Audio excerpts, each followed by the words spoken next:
Ta det kommer til Bibeln, ta det tvær tankeganger. Annars sier det at Gud gav sitt år vi utblåstere, det var fullkomment han gav det. Guds høylige år, det var det som apostlene og profetene skriva ved sin hånd, og det var Guds år, det var høylagt papir, høylagt. Og så vet man ikke, man tar røyne at rekonstruera nekka som tar sånn fire seg, hvordan det måtte hava vært.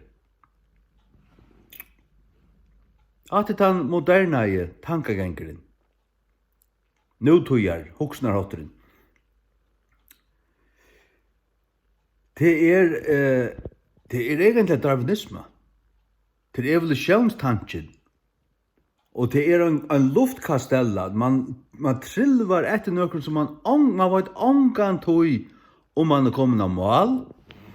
Og hatta sørst du, hessa troarhjattarna sørst du, så nekvun kyrkjun og troarretningun, les du tar troarhjattan, så tryggva der at tar tryggva av Guds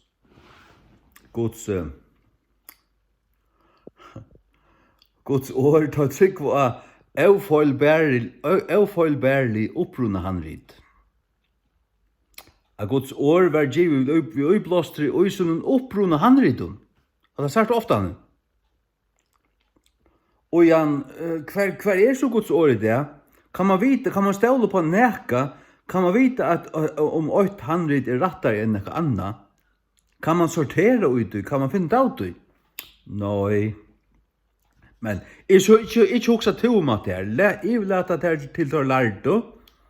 Det tar rådastesen her. Og tar djeva der øyna bøybel annakort år. Kjeip nus her. Vi trykker henne bedre. Vi er kommet langt. Nå har vi funnet akkurat nytt handrit og tar lærdo samt om hetta nu. Og kjeip nu hesa. Og igjen er den bedre enn fyrir noen år siden. Ja, det var et ønsken. Hatta ljaua mer totalt hål i hødde bort. Hatta så annars skolen. Hatta den Alexandriske skolen. Hatta Santur. Og her standa babsaner og kyrkjefalkje. Det standa her. Gräva som tror jag under här vad det är, hva en skola, hva en tankegång tar det av, til hatta. Ta trykker på Eufeilbærlig opprunna handrit, som ikke er til øynet av og det. Så spørs du, ja, men hva er Guds år? Til langsamt vekk. Det nyttar lute. Så er det vi som er King James bibeltryggvande. Vi kallar okkur Bible believers. Og vi løyter ikke etter Guds ord, vi tar det ui hånden. Må ligger her. Etter Bibelen. Holy Bible. Nå ligger her. Jeg leser jo en kvant her. Ja.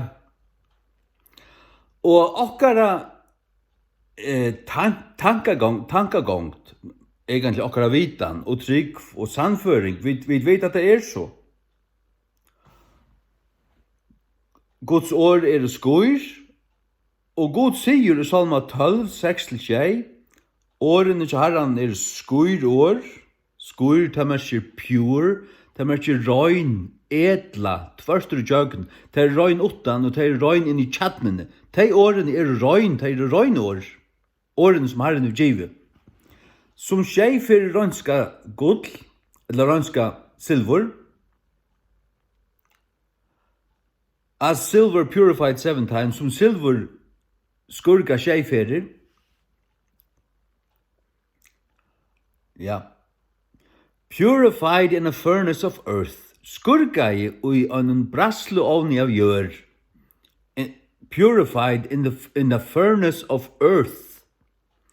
Det vil sija, God gav sin i år til tar som skriva av deg, og her var opprunna handrit, så er det avskriva i. Men år kunne tøyast.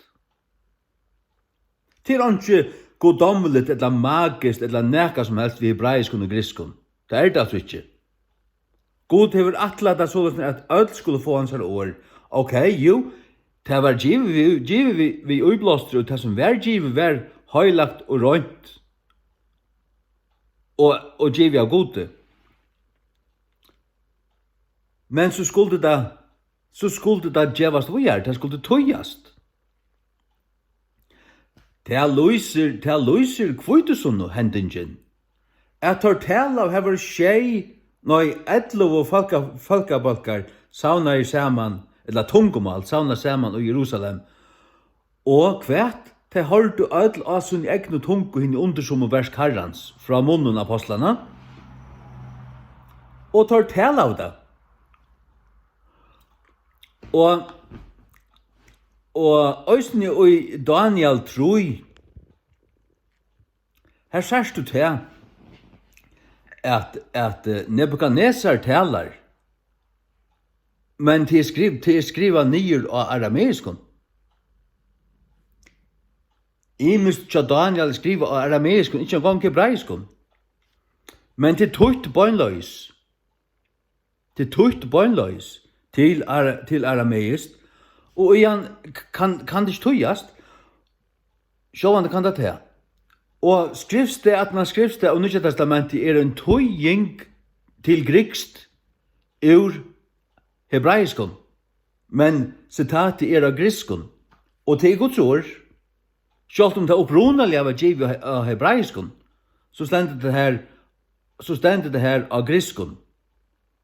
Og i Nya Testamentet, og til Guds ord til skrift. Så skrift kan vurst tøyast, og til Guds atlan og vilje, at det skal tøyast. Og det tøyt rett, så det Guds ord. Det tøyt rett, fullkomlega, så som Gud vil, så det tøyt årene i øysneskur. For jeg spørsmål dette inn, så tryggva vi tøy God gav sitt år vi uiblåstre, og sunn i år, begge sitt år og sunn i år vi uiblåstre, given vi uiblåstre. Ta God gav deg, ta anda han deg ut, ta komme ur gode, og tjøkken profetene og apostlene, og tar tala av, så som tar drivner av andan, og så var det som skriver av. Paulus, brøvene til Paulus, han har en skrivare som skriver i fyrir. Paulus gikk ikke atter fram etter galven under fangselen, hver han så var, og han har sagt hva Timotheus skulle skriva. Og så vil han sitte skriva, så kjøtt som han og må at vårt. Og ja. Nei, hygg, Guds år var givet vi uiblåster, men han lovar at skurka det. Det vil si, det som var givet, det var av god, det var rønt. Men så det purified 7 times in a furnace of earth. Til altså skurka av gjørene, og i en eldovne av gjør. Og så stendte, thou shalt preserve them, thou shalt keep them, O Lord, from this generation forever. Sunn i år. Han skal varvøyde deg og være deg fra hese att ever. Han gav deg, og han lover å gøyme deg og varvøyde deg ever. Og ut til prosessen er det skurka i, ikke øyne for, men skjei for. Så du, the words of the Lord are pure words.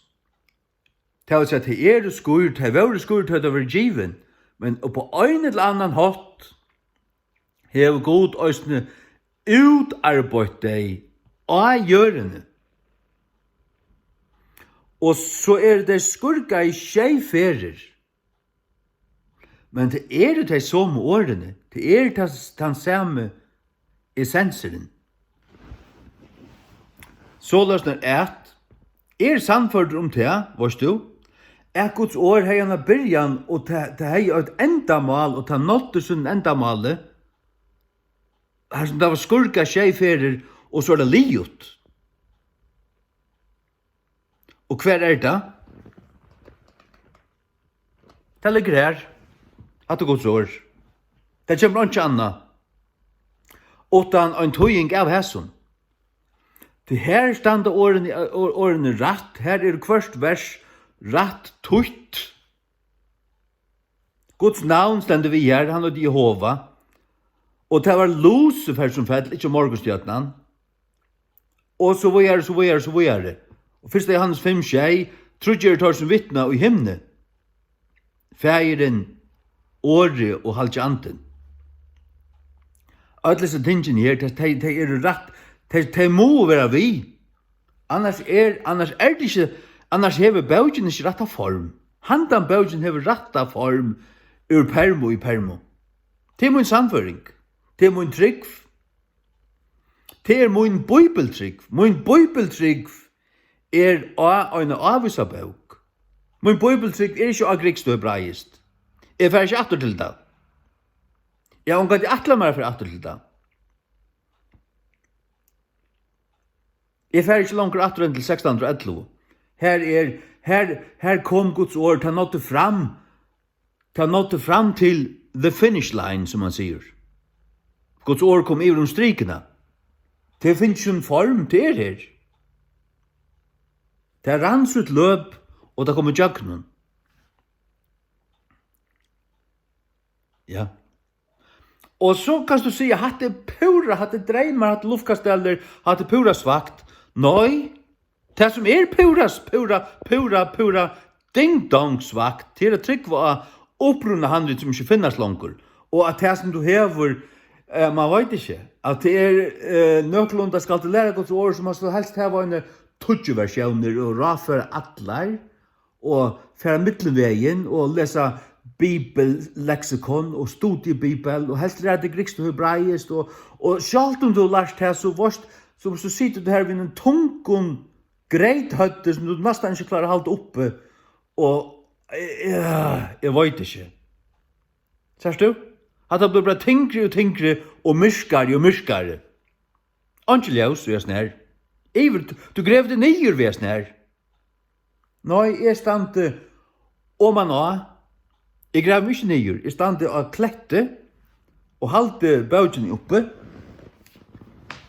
Det hendte her. Halleluja. Amen.